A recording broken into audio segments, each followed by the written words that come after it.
നമ്മൾ ആദ്യ ക്ലാസ്സിലേക്ക് കടക്കുമ്പോൾ വ്യാകരണം അഥവാ ഗ്രാമർ എന്നുള്ള ഭാഷയുടെ കാതലായിട്ടുള്ള ഘടനയെ കുറിച്ചിട്ടുള്ള ഒരവസ്ഥയാണ് നമ്മൾ പഠിക്കാൻ പോകുന്നത്. നമുക്കറിയാം, ഇന്ത്യ എന്ന മഹാരാജ്യത്ത് നിരവധി ഭാഷകളുണ്ട്. ആ ഭാഷകളിൽ ലിപികൾ ഉള്ളതുണ്ട്, ലിപികൾ ഇല്ലാത്തതുണ്ട്. അപ്പോൾ ഭാഷ എന്തിനാണ്? നമുക്ക് പരസ്പരം സന്ദേശങ്ങൾ കൈമാറുകയും ബുദ്ധിയുള്ള മനുഷ്യൻ അവൻ്റെ മാനസിക തലത്തിൽ അവൻ ശ്രദ്ധയോടുകൂടി അവൻ്റെ ബുദ്ധി വികസിപ്പിച്ചുകൊണ്ട് അവൻ അതിനെ അക്ഷരങ്ങളും വാക്കുകളും അതുവഴി വാചകങ്ങളുമാക്കി നല്ല രീതിയിൽ സന്ദേശങ്ങൾ കൈമാറുവാൻ വേണ്ടിയിട്ടാണ് നമ്മൾ ഈ ഗ്രാമർ ഉണ്ടാക്കിയിട്ടുള്ളത്. ആദ്യകാലഘട്ടത്തിൽ ആംഗ്യം കൊണ്ടും കണ്ണുകൾ കൊണ്ടും കൈകൾ കൊണ്ടും അംഗചലനങ്ങൾ കൊണ്ടും നമ്മൾ മറ്റു മൃഗങ്ങളെ പോലെ തന്നെ പലതും പറയാൻ ശ്രമിച്ചിരുന്നു. പിന്നീട് നമ്മുടെ സൃഷ്ടിയുടെ ഏറ്റവും നല്ല ഉദാത്തമായിട്ടുള്ള ഉത്തമമായിട്ടുള്ള ശ്രേഷ്ഠമായിട്ടുള്ള മനുഷ്യൻ അവൻ്റെ ബോധ തലത്തിൽ അവൻ ചിന്തിക്കാനും അനേക ചിന്തകളെ കോർത്തിണക്കിക്കൊണ്ട് ശ്രദ്ധയോടുകൂടി അവൻ കാര്യങ്ങളെ കണ്ടു പഠിക്കാനും അതനുസരിച്ച് അവൻ്റെ ശബ്ദങ്ങളിലൂടെ അവൻ അതിന് അക്ഷരങ്ങളുടെ ഒരു വ്യാപ്തി കൊടുക്കുകയും അക്ഷരങ്ങളിലൂടെ അവൻ പരസ്പരം സന്ദേശങ്ങൾ കൈമാറുമ്പോൾ ചില അക്ഷരങ്ങളുടെ കൂട്ടത്തെ വാക്കുകളായി ആ വാക്കുകളെ കൂട്ടിച്ചേർത്തുകൊണ്ട് നല്ല രീതിയിലുള്ള വളരെ നല്ല ഭംഗിയായ ശ്രുതി മധുരമായിട്ടുള്ള രീതിയിലേക്ക് അവൻ വാചകങ്ങൾ ഉണ്ടാക്കുകയും ചെയ്തു. അത് മനുഷ്യന് മാത്രം കിട്ടിയ ഒരു കഴിവാണ്. അതുകൊണ്ട് തന്നെ ഗ്രാമർ എന്ന് പറയുമ്പോൾ നമ്മളെ സംബന്ധിച്ചിടത്തോളം ഒരു സ്കൂൾ ലെവലിൽ അത് പഠിച്ചു പോവുകയല്ല, അതിലുപരി ഒരു ചിട്ടവട്ടയോടുകൂടി അക്ഷരങ്ങൾ ഉണ്ടാക്കി അതിനൊരർത്ഥം കൽപ്പിച്ച് അതിനെ കൂട്ടിച്ചേർത്ത് നല്ല ആശയങ്ങൾ കൈമാറുവാനും ബുദ്ധിപരമായ രീതിയിൽ അതിനെ അവലോകനം ചെയ്യാനുമുള്ള ഒരവസ്ഥയിലേക്ക് നമ്മൾ അതിനെ എഴുതി ഭംഗിയായി എഴുതി അവതരിപ്പിക്കാനാണ് ഗ്രാമർ അഥവാ വ്യാകരണത്തെ കൊണ്ട് ഉദ്ദേശിക്കുന്നത്. നിങ്ങൾക്കറിയാം, ഇന്ത്യയിൽ ധാരാളം ഭാഷകളുണ്ട്. നമ്മളെ സംബന്ധിച്ചിടത്തോളം കേരളമാണ്. കേരളം എന്ന് പറയുമ്പോൾ നമ്മുടെ ഭാഷ കേര എന്ന് പറയുമ്പോൾ തേങ്ങ അല്ലെങ്കിൽ നാളികേരം, അങ്ങനെയുള്ള നാളികേരത്തിൻ്റെ നാട്ടിൽ നമ്മുടെ ഭാഷ മലയാളം എന്ന് പറയും. ധാരാളം നമുക്കറിയാം, മലനാട് ഇടനാട് തീരപ്രദേശം ഒതുങ്ങിയിട്ടുള്ള നമ്മുടെ ഒരു കൊച്ചു കേരളം, ചുരുക്കി പറഞ്ഞാൽ വേണമെങ്കിൽ ഒരു പടവലങ്ങ ആകൃതിയിൽ കിടക്കുന്ന ഒരു കേരളം. ആ കേരളത്തിൻ്റെ ഉള്ളിൽ മലയാളം എന്ന് പറയുന്ന ഒരു ഭാഷ, ഈ ഭാഷ എല്ലാത്തിൻ്റെയും ഉറവിടം ഭാരതീയ സംസ്കാരത്തിൽ നോക്കുമ്പോൾ സംസ്കൃതം. അപ്പം ആ സംസ്കൃത ഭാഷയുടെ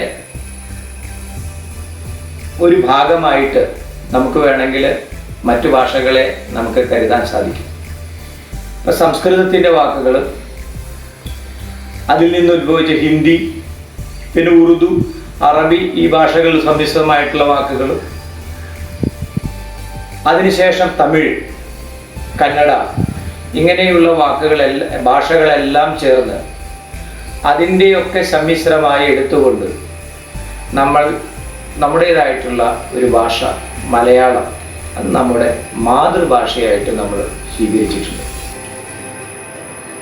ഒരു പക്ഷേ ഭാഷകളിൽ എന്നെ സംബന്ധിച്ചിടത്തോളം, ഒരു പക്ഷെ നിങ്ങളെ സംബന്ധിച്ചിടത്തോളം ആകാം, മലയാളം ഇത്തിരി ബുദ്ധിമുട്ടുള്ള ഒരു ഗ്രാമർ അല്ലെങ്കിൽ വ്യാകരണത്തോടു കൂടിയ ഭാഷയാണ്.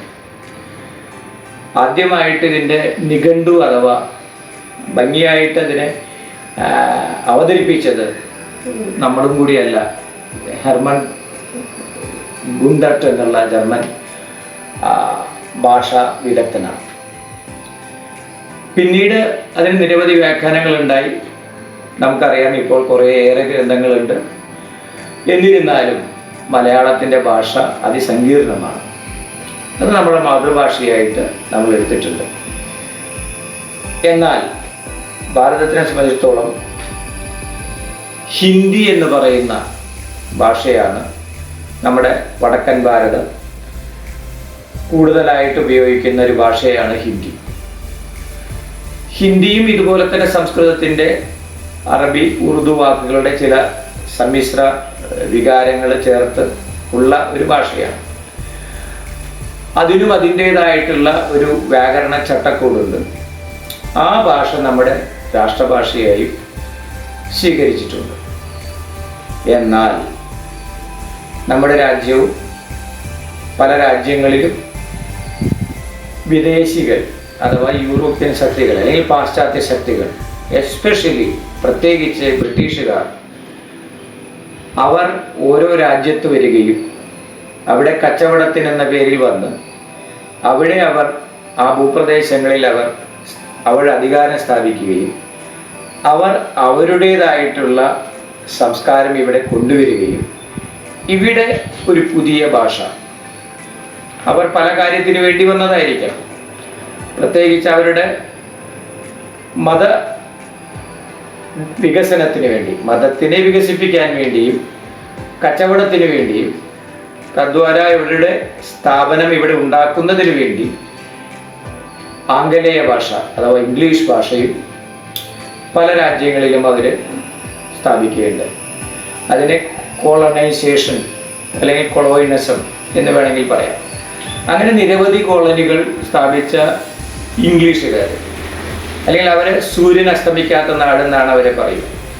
അങ്ങനെയുള്ള ഇംഗ്ലീഷുകാർ ഇംഗ്ലീഷ് എന്ന ഭാഷ മിക്ക രാജ്യങ്ങളിലും വരുത്തുകയും ആ ഇംഗ്ലീഷ് എന്നുള്ള ഭാഷയെ നമ്മൾ ഇൻ്റർനാഷണൽ ലാംഗ്വേജായി, അന്തർദേശീയ ഭാഷയായി അംഗീകരിക്കപ്പെടുകയും ആ ഭാഷ മിക്ക രാജ്യങ്ങളിലും പലർക്കും അത് അറിയാവുന്ന രീതിയിലേക്ക് മാറുകയും ചെയ്തതോടുകൂടി ഇംഗ്ലീഷ് എന്നുള്ളത് നമ്മളൊരു ഇൻ്റർനാഷണൽ ലാംഗ്വേജായി ആക്സെപ്റ്റ് ചെയ്യുകയും ചെയ്യും. അപ്പോൾ മലയാളികളെ സംബന്ധിച്ചിടത്തോളം, പ്രത്യേകിച്ച് ഇന്നത്തെ കുട്ടികളോട് എനിക്ക് പറയാനുള്ളത്, ഇംഗ്ലീഷ് എന്നുള്ള ഭാഷ നമ്മൾ വെറുത്തിട്ട് കാര്യമില്ല. നമുക്കിന്ന് ഏറ്റവും കൂടുതൽ ബുദ്ധിമുട്ടുള്ളതും, പ്രത്യേകിച്ച് സാക്ഷരതയിൽ ഒന്നാം സ്ഥാനത്ത് നിന്ന് അഹങ്കരിക്കുന്ന കേരളീയർക്ക് സത്യമായിട്ടും ഇംഗ്ലീഷോ ഹിന്ദിയോ പ്രത്യേകിച്ച് സ്വന്തം മലയാളമോ നല്ല രീതിയിൽ എഴുതാൻ സാധിക്കുകയില്ല എന്നുള്ളത് പരമസത്യമാണ്. ആയതുകൊണ്ട് അത്രയും മോശപ്പെട്ട അവസ്ഥയാണ് ഉള്ളത്. എന്നാൽ കുറേ പേര് കുറേയേറെ പോസ്റ്റിലിരിക്കുന്നു, നല്ല കഴിവുള്ള വ്യക്തികൾ നല്ല പോസ്റ്റിലിരിക്കും. എങ്കിലും അവർക്ക് അവിടെ നിന്ന് ഉയർച്ചയിലേക്ക് പോകാനുള്ള ലാംഗ്വേജ് എക്സ്പ്ലനേഷൻ അല്ലെങ്കിൽ ഇംഗ്ലീഷിലുള്ള പരിജ്ഞാനം, അവർക്കതിനെ പ്രകടിപ്പിക്കാനുള്ള കഴിവ് തീരെ ഇല്ലാത്തതിൻ്റെ ഫലമായി നല്ല നല്ല കഴിവുള്ള നമ്മുടെ കേരളത്തിലെ നിരവധി ആളുകൾ അവരുടെ കഴിവിനെ അപ്രാപ്യമായ നിലയിലേക്ക് എത്തിക്കാൻ സാധിക്കാതെ മുരടിച്ചു പോകുന്ന കാഴ്ച നമുക്ക് കാണാം. ഇത് പരമസത്യമാണ്. അപ്പം അവരുടെ കഴിവിനെ മനസ്സിലാക്കാനും വിദ്യാഭ്യാസത്തിലെ മാറ്റം വരുത്തിക്കൊണ്ട് ഗ്രാമർ എന്ന് പറയുന്ന സംഗതി എന്താണെന്ന് ഒന്ന് ആഴത്തിൽ പഠിച്ചാൽ നമുക്ക് നല്ല രീതിയിൽ അതിനെ എഴുതുവാനും അതനുസരിച്ച് നമുക്ക് ആ way of style of speaking, സംസാരിക്കാനുള്ള ഒരു നല്ല കഴിവുണ്ടാക്കിയെടുക്കാനും നമുക്ക് സാധിക്കും. അതാണ് നമ്മുടെ വിദ്യാഭ്യാസത്തിലെ ഏറ്റവും വലിയ പോരായ്മ. അതുകൊണ്ട് കേരളത്തെ സംബന്ധിച്ചിടത്തോളം മറ്റ് സംസ്ഥാനങ്ങളെ അപേക്ഷിച്ച് സാക്ഷരതയിൽ ഒന്നാമതാണെന്ന് പറഞ്ഞാൽ നമുക്ക് മുന്നോട്ട് പോയി ഒരാളോട് നേരിട്ട് സംസാരിക്കാനോ സംഭാഷണം നടത്തുവാനോ നമുക്ക് പലർക്കും സാധിക്കുന്നില്ല എന്നുള്ളത് വളരെ വളരെ സങ്കടകരമായിട്ടുള്ളൊരവസ്ഥയാണ്. അതിന് നിങ്ങൾ എന്നോട് ദേഷ്യപ്പെട്ടിട്ട് കാര്യമില്ല. ശക്തമായിട്ട് രണ്ട് ആൾക്കാരോട് നിങ്ങളോട് സംസാരിക്കാൻ പറഞ്ഞാൽ നിങ്ങൾക്കതിന് കഴിയുന്നില്ല, നിങ്ങളതിനെ ഫേസ് ചെയ്യാൻ നിങ്ങൾക്ക് സാധിക്കുന്നില്ല. ഇതാണ് നമ്മുടെ പരാജയം. അതുകൊണ്ട് ഈ ഗ്രാമർ ക്ലാസ്സിൽ ആദ്യം തന്നെ ഞാൻ ഇംഗ്ലീഷ് എന്ന് പറയുന്ന ഭാഷയിലെ ആ സ്ട്രക്ചർ, വേ ഓഫ് എങ്ങനെയാണ് നമ്മൾ അതിനെ സമീപിക്കുക, എൻ്റെ സിമ്പിളായിട്ടുള്ള ഒരു കാഴ്ചപ്പാടിൽ അത് ഞാൻ നിങ്ങളുടെ മുന്നിൽ കുറേശ്ശെ അവതരിപ്പിക്കുക. അതിനുശേഷം മലയാളത്തിൻ്റെയും ഹിന്ദിയുടെയും കുറേശ്ശെയുള്ള ഗ്രാമർ ഞാൻ നിങ്ങൾക്ക് ഇതിലൂടെ പകർന്നു തരാൻ ആഗ്രഹിക്കുന്നു. ആദ്യമായി ഞാൻ നിങ്ങളോട് ചോദിക്കുകയാണ്, ഗ്രാമർ എന്ന് പറഞ്ഞാൽ എന്താണ് അതിൻ്റെ സ്പെല്ലിംഗ് എന്ന് ഞാൻ നിങ്ങളോട് ചോദിച്ചാൽ നിങ്ങൾ എന്ത് പറയും? മിക്കവരും ഞാൻ മനസ്സിലാക്കിയിട്ടുള്ള പലരും ചോദിക്കുക ഗ്രാമർ എന്നുള്ള സ്പെല്ലിംഗ് ചോദിച്ചാൽ അവർ പറയുക GRAMMER. ഇതാണ് എല്ലാവരും പറയുക. അതെന്താ അങ്ങനെ? ഗ്രാമർ. അപ്പൊ ഈക്കാണ് അവിടെ ആ ഒരു പ്രൊനൗൺസിയേഷൻ അവർ കൊടുത്തിട്ടുള്ളത്. തെറ്റാണ്. GRAMMER, grammar. ഇതാണ് ശരി. അപ്പൊ ഗ്രാമർ എന്ന് പറയുന്ന സ്പെല്ലിംഗ് വരെ നമ്മൾ തെറ്റിക്കുന്ന ഒരവസ്ഥയിലാണ് ഇന്നത്തെ കുട്ടികളിലേറെ പേര്. അത് പഠിപ്പിച്ചു കൊടുക്കുന്ന അധ്യാപകർ പോലും വളരെ മോശമായ രീതിയിലാണ് വ്യാകരണത്തെ പഠിപ്പിച്ചു കൊടുക്കുന്നത്. എൻ്റെ കാലഘട്ടത്തിലൊക്കെ ഗ്രാമർ കൊടുത്തിരിക്കുന്ന രീതി പോലെയല്ല ഇപ്പോഴത്തെ വിദ്യാഭ്യാസ നയം. അതിലെനിക്ക് പരമമായ സങ്കടമുണ്ട്. അതുകൊണ്ട് തന്നെ ഗ്രാമർ എന്ന് പറഞ്ഞ GRAMMER, ആ ഗ്രാമർ എന്ന് പറയുമ്പോൾ വ്യാകരണം, മലയാളത്തിൽ പറയുകയാണെങ്കിൽ വ്യാകരണം, ഹിന്ദിയിൽ വ്യാകരൺ. അപ്പോൾ ആ സ്ട്രക്ചർ, ആ ഘടന, നമ്മുടെ ആശയങ്ങളെ, നമ്മുടെ സൗണ്ട് എനർജി, നമുക്കറിയാം ആദ്യമായിട്ട് അമ്മയുടെ ഗർഭപാത്രത്തിലേക്ക് നമ്മൾ വരുമ്പോൾ ആ ഒരു സൈഗോട്ട് കഴിഞ്ഞ് ആ ഒരു ഗ്രോത്ത് ആരംഭിക്കുമ്പോൾ ഫസ്റ്റ് നമുക്ക് അപ്രോച്ച് ചെയ്യുന്ന ഒരു എനർജിയാണ് സൗണ്ട് എനർജി. അപ്പം ആ സൗണ്ട് എനർജിയിലൂടെയാണ് ആദ്യം നമ്മളെ ഗ്രാസ്പിംഗ് തുടങ്ങുക. അപ്പം ആ സൗണ്ട് എനർജിക്ക് വലിയ ഇഫക്റ്റ് ഉണ്ട്. ആ സൗണ്ടുകൾ നമ്മൾ കേൾക്കുകയും ആ സൗണ്ടിൽ നിന്ന് നമ്മുടെ ഏറ്റവും മനുഷ്യജന്മത്തിലെ ഏറ്റവും നമുക്ക് കുലീനമായിട്ടുള്ള ഒരു അവസ്ഥ എന്ന് പറയുന്നത് നമ്മുടെ ബുദ്ധി, ചിന്തിക്കാനുള്ള കഴിവ്. ഒരു സെക്കൻഡിൽ എത്രയോ അധികം ചിന്തകളാണ് നമ്മുടെ തലച്ചോറിൽ നിന്ന്, ബ്രെയിനിൽ നിന്ന് വരുന്നത്. അത്രയും ചിന്തകളെ നമുക്ക് വേണ്ടതുപോലെ സ്വീകരിക്കാൻ നമുക്ക് സാധിക്കും, അല്ലെങ്കിൽ അതിനെ വേണ്ടാത്ത പോലെ സ്വീകരിക്കാനും നമുക്ക് സാധിക്കും. അപ്പോൾ ആ ചിന്തകളെ നെഗറ്റീവും പോസിറ്റീവും എന്നുള്ള രണ്ട് തലത്തിലേക്ക് നമുക്ക് എടുക്കാൻ സാധിക്കും. അപ്പം നെഗറ്റീവ് തോട്ട്സ് നമുക്ക് ഈസി ആയിട്ട് നമുക്ക് അവൈലബിളാണ്. അതാണ് നമ്മുടെ ബ്രെയിനിൻ്റെ അഥവാ നമ്മുടെ സോഫ്റ്റ്വെയറിൻ്റെ പ്രധാനപ്പെട്ട സ്ട്രക്ചറിൻ്റെ പ്രധാനപ്പെട്ട ഘടന. ആവശ്യമില്ലാത്ത ചിന്തകളെ പെട്ടെന്ന് സ്വാംശീകരിക്കാനും ആവശ്യമുള്ള ചിന്തകളെ നമുക്ക് പെട്ടെന്ന് ഗ്രാസ്പ് ചെയ്യാൻ സാധിക്കാതിരിക്കുന്ന തലത്തിലുള്ള ഒരു ലെഫ്റ്റ് ബ്രെയിനും റൈറ്റ് ബ്രെയിനുമായിട്ടുള്ള ഒരു സ്ട്രക്ചറാണ് നമ്മുടെ ബ്രെയിൻ. അപ്പം നമുക്ക് നമ്മുടെ മനസ്സിൽ 4 തലത്തിലേക്ക് വേണമെങ്കിൽ അതിനെ തിരിക്കാൻ പറ്റും. ഒന്ന് നമ്മുടെ ഇമോഷണൽ ലെവൽ എന്ന് പറയും, നമ്മുടെ സാധാരണ ചിന്താഗതി. അവിടുന്ന് കുറച്ചും കൂടി ആ ചിന്തയെ നമുക്ക് മാറ്റിക്കഴിഞ്ഞാൽ നമുക്കൊരു ഇൻ്റലക്ച്വൽ ലെവലിലേക്ക് വരാൻ പറ്റും. കുറേയും കൂടി നമ്മൾ അവസരങ്ങളെ എടുത്ത് പഠിച്ച് അതിൽ നിന്ന് ആ ഘടനയൊക്കെ മാറ്റി അതിലെന്തൊക്കെയാണെന്ന് നമുക്ക് വിശകലനം ചെയ്യാൻ സാധിക്കുന്ന ഇന്റലക്ച്വൽ ലെവൽ. അത് കഴിഞ്ഞാൽ അടുത്ത സ്റ്റെപ്പ് മനസ്സിന്റെ ചിന്ത ഈഗോ എന്ന് പറയും. ഞാൻ എന്ന ഒരു അഹങ്കാരം എന്ന് പറയും. അഹം, ഞാൻ എന്ന് പറയുന്ന ഒരവസ്ഥ, പ്രൗഡ്, അഹങ്കാരം എന്നുള്ളൊരവസ്ഥയിലേക്ക് ആ മൈൻഡിനെ വേണമെങ്കിൽ കൊണ്ടുവരാം. അതിനും അപ്പുറത്തുള്ള മൈൻഡിന്റെ ഏറ്റവും പീക്കായിട്ടുള്ള, ഏറ്റവും ഉദാത്തമായിട്ടുള്ള, ഉത്തമമായിട്ടുള്ള ഒരവസ്ഥയാണ് ഇന്റലിജൻസ്. അതാണ് വിവേകം.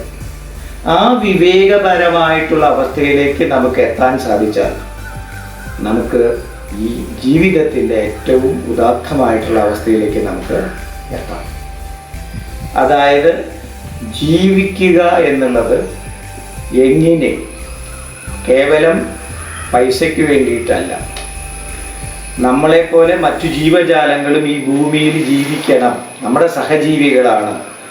അവരും ജീവിക്കുന്നത് പോലെ, അവർക്കുമുള്ള അവകാശങ്ങളുള്ളതുപോലെ എനിക്കും ഇവിടെ അവകാശമുണ്ട്. എല്ലാവർക്കും ആ ഒരു ബോധം നമുക്ക് കിട്ടുന്നൊരവസ്ഥ വരണമെങ്കിൽ മൈൻഡിൻ്റെ, മനസ്സിൻ്റെ ഏറ്റവും അറ്റമായിട്ടുള്ള ഈഗോയിൽ നിന്നും അപ്പുറത്തുള്ള ഇൻ്റലിജൻസിലേക്ക് നമ്മൾ എത്താൻ നമുക്ക് സാധിക്കും. ഈ ഇൻ്റലിജൻസിലേക്ക് എത്തുക എന്നുള്ളത് അത്ര നിസ്സാര കാര്യമല്ല. പണ്ടത്തെ ആർഷഭാരത സംസ്കാരത്തിലെ ഋഷിവര്യന്മാർ ഇത്തരത്തിൽ ജീവിതത്തെ ദർശനം കണ്ടിട്ടുള്ളവരാണ്. അതുകൊണ്ടാണ് ഭാരതീയ സംസ്കാരത്തിൽ ആ വിദ്യാഭ്യാസ നയത്തിൽ എന്താണ് നമ്മൾ എന്ന് വ്യക്തതയോടുകൂടി, വളരെ ദാർശനികതയോടുകൂടി, ദർശനത്തിൽ വിധേയമായി മനസ്സിലാക്കി നമുക്ക് പറഞ്ഞു തന്നിട്ടുള്ളത്. അതൊക്കെ പോട്ടെ, ഞാൻ ഗ്രാമറിലേക്ക് തിരിച്ചു വരികയാണ്. അപ്പോൾ ഗ്രാമർ എന്ന് പറയുന്ന ഒരു സ്ട്രക്ചർ വരുന്നത് നമ്മുടെ ശബ്ദത്തിൽ നിന്നാണ്. നമുക്കറിയാം, ശബ്ദം എന്ന് പറയുന്നത് നമ്മുടെ തൊണ്ട, ത്രോട്ട്. ആ ത്രോട്ടിന് മുകളിൽ മൂക്ക് എന്ന് പറയുന്ന ഒരവസ്ഥയാണ് നോസ്, അതിന് താഴെ ഇയർ, അതുപോലെ നമ്മുടെ മൗത്തിലെ ലിപ്സ്, അതിൻ്റെ ടീത്ത്, അതിൻ്റെ ടങ്. ആ അവസ്ഥ, അത്രയും ഭാഗമാണ് നമ്മുടെ സൗണ്ടിനെ മാറ്റി വേണ്ട രീതിയിൽ മാറ്റങ്ങൾ കൊടുത്തുകൊണ്ട് നമ്മൾ അതിനെ അക്ഷരങ്ങളാക്കി മാറ്റിയിട്ടുള്ളത്. അതുകൊണ്ട് തന്നെ ഗ്രാമറിൽ പ്രത്യേകിച്ച് പല ശബ്ദങ്ങൾ പറയുമ്പോൾ തന്നെ, സ്ട്രക്ചർ പറയുമ്പോൾ തന്നെ നമുക്കറിയാം, അനുനാസികം എന്ന് മലയാളത്തിൽ പറയാറുണ്ട്. ഇംഗ്ലീഷിൽ നാസൽ സൗണ്ട്സ് എന്ന് പറയും. നാസൽ എന്ന് പറഞ്ഞാൽ മൂക്കുകൊണ്ട് സംസാരിക്കുന്നത്. അനുനാസികം അപ്പം നമുക്കറിയാം, നാമ എന്ന് പറഞ്ഞാൽ നാമ നമുക്ക് മൂക്കുകൊണ്ടാണ് വരിക. പിന്നെ നമുക്ക് ബാസായിട്ട് ചില സമയത്ത് തൊണ്ടയിൽ നിന്ന് എടുക്കേണ്ടി വരും. ചിലപ്പോൾ നമ്മൾ ലിപ്സ് കൊണ്ട്, ചുണ്ടുകൾ കൊണ്ട് നമുക്ക് ചില കാര്യങ്ങൾ സംസാരിക്കേണ്ടതായിട്ട് വരും. അപ്പോൾ ഈ ഇത്രയും ഭാഗം, ഈ ഫേസിൽ കാണുന്ന ടങ്, നാക്ക്, ലിപ്സ്, ചിക്സ്, ത്രോട്ട്, ഇത്രയും ഭാഗങ്ങൾ വെച്ച് നമ്മൾ ഈ ശബ്ദങ്ങളെ നമ്മൾ വേണ്ട രീതിയിൽ ട്രാൻസ്ഫോം ചെയ്തിട്ടാണ് നമ്മൾ അക്ഷരങ്ങൾ ഉണ്ടാക്കിയിട്ടുള്ളത്. അക്ഷരം എന്ന് പറയുമ്പോൾ തന്നെ എന്താണെന്നറിയാമോ? ക്ഷരമില്ലാത്തത് എന്നർത്ഥം. ക്ഷരം എന്ന് പറഞ്ഞാൽ എന്താ? നശിക്കുന്നത് എന്നർത്ഥം. ആ വെച്ച് കഴിഞ്ഞാൽ എന്താ?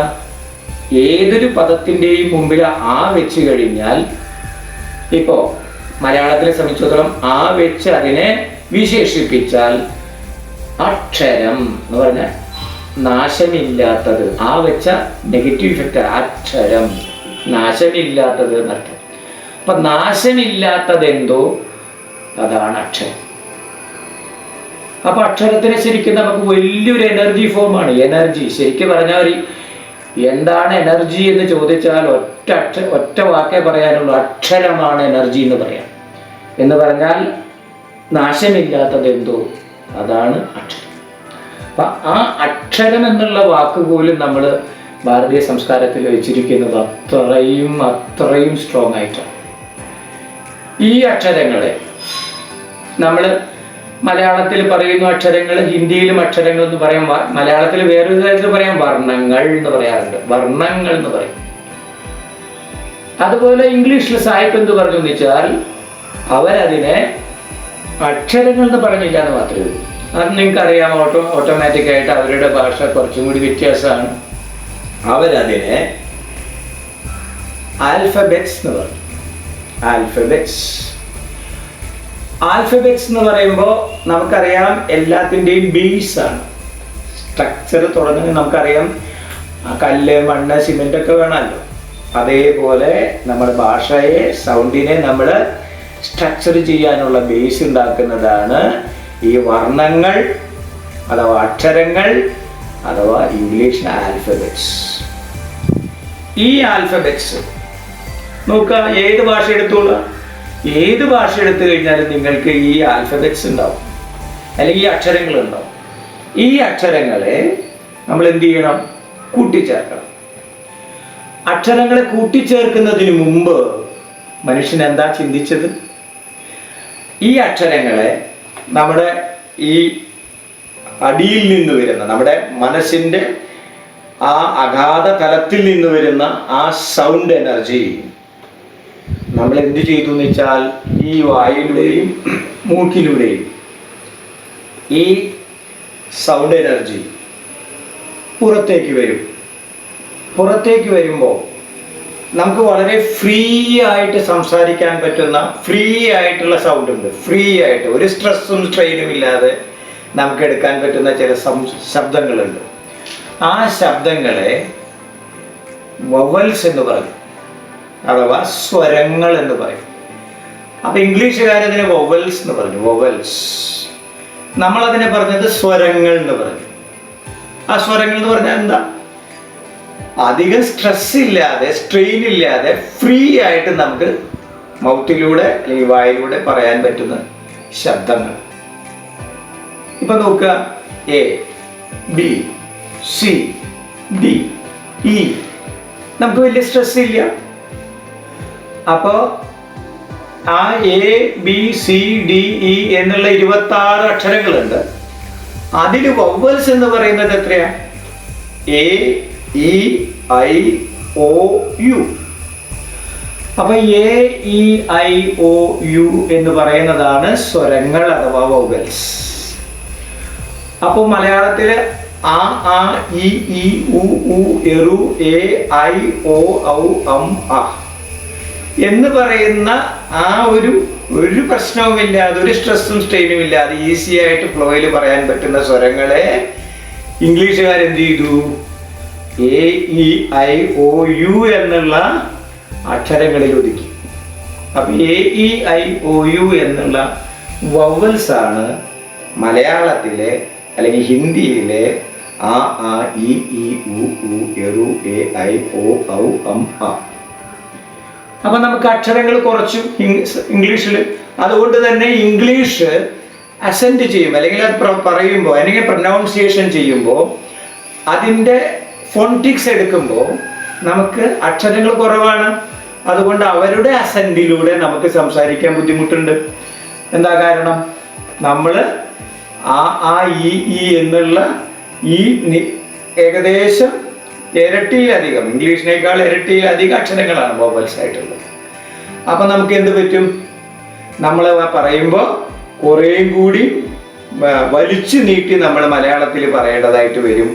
അപ്പൊ ഇംഗ്ലീഷ് ഭാഷ നമ്മൾ സംസാരിക്കുമ്പോൾ അവർ പറയുന്ന തരത്തിലേക്ക്, അവരുടെ അസെന്റിലേക്ക് നമുക്ക് പോവാൻ കുറച്ച് ബുദ്ധിമുട്ടുണ്ട്. ഇത്രയും ബുദ്ധിമുട്ടുള്ളൂ.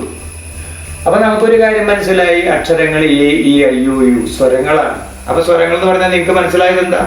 വളരെ ഫ്രീ ആയിട്ട് നമുക്ക് പുറത്തേക്ക് എടുക്കാൻ സാധിക്കും. അപ്പൊ ബാക്കിയുള്ള അക്ഷരങ്ങളെ നമ്മൾ മലയാളത്തിലായാലും ഹിന്ദിയിലായാലും പറയാം വ്യഞ്ജനാക്ഷരം. വ്യഞ്ജനാക്ഷരം എന്ന് പറയുമ്പോൾ അത് ഇംഗ്ലീഷിൽ എന്താ പറയുക? കൺസൊണൻസ് എന്ന് പറയുമ്പോൾ വവൽസ് അല്ലാത്തത്, സ്വരങ്ങളല്ലാത്തത്, A, E, I, O, U അല്ലാത്ത അക്ഷരങ്ങൾ. അപ്പോൾ ചോദ്യം സ്വാഭാവികമായിട്ട് ചോദിക്കുക, ഇംഗ്ലീഷിൽ എത്ര അക്ഷരങ്ങളുണ്ട് എന്ന് ചോദിച്ചാൽ എന്താ പറയുക? അപ്പോൾ ചിലവർ പറയാറുണ്ട് 26 അക്ഷരങ്ങളാണ്. ശരിയാണല്ലേ? ശരിയാണ്. അപ്പം ചിലപ്പോൾ ഞാൻ ചോദിക്കാറുണ്ട് ABCD എത്ര അക്ഷരമുണ്ട് എന്ന് ചോദിക്കാറുണ്ട്.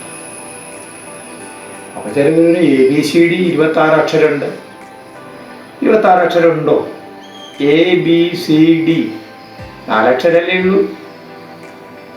അപ്പം ചിലവർ 4 അക്ഷരം എന്ന് പറയും. അപ്പം ഞാൻ ചോദിക്കും ABCDE 5 അക്ഷരമില്ലേ? അപ്പം ABCDE എത്ര അക്ഷരം ഉണ്ടെന്ന് വെച്ചാൽ 4 ആവാം 5 ആവാം. പക്ഷെ ഇംഗ്ലീഷിൽ എത്ര അക്ഷരമുണ്ട് അഥവാ ആൽഫബറ്റ്സ് ഉണ്ടെന്ന് ചോദിച്ചാൽ എത്ര പറയും? 26 എന്ന് പറയും. അപ്പൊ നമ്മളത് പറയുന്ന രീതിയാണ് ഞാൻ പറഞ്ഞത്. അതിപ്പോൾ ചിലരോട് ചോദിച്ചാൽ ABCD എത്ര അക്ഷരമുണ്ട്? 4. അങ്ങനെ പറയാം. അതൊക്കെ ഒരു ജസ്റ്റ് നമ്മളൊരു രസകരമായിട്ടുള്ള അവസ്ഥയ്ക്ക് വേണ്ടി മാത്രം. പക്ഷെ ആക്ച്വലി ചോദിക്കുന്നത് എന്താ? ഇംഗ്ലീഷിൽ എത്ര അക്ഷരങ്ങളുണ്ട്?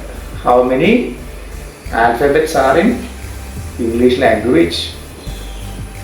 26 അക്ഷരമുണ്ട്.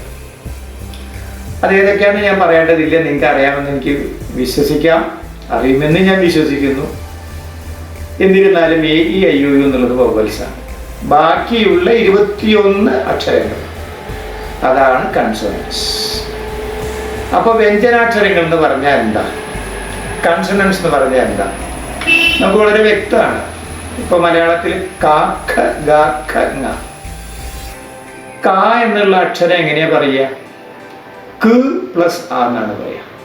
ക് എന്ന് പറയുമ്പോൾ നമുക്ക് കുറച്ച് സ്ട്രെസ്, സൗണ്ടിൽ കുറച്ച് ശരീരത്തിൽ ഒരു സ്ട്രെസ് കൊടുക്കണം.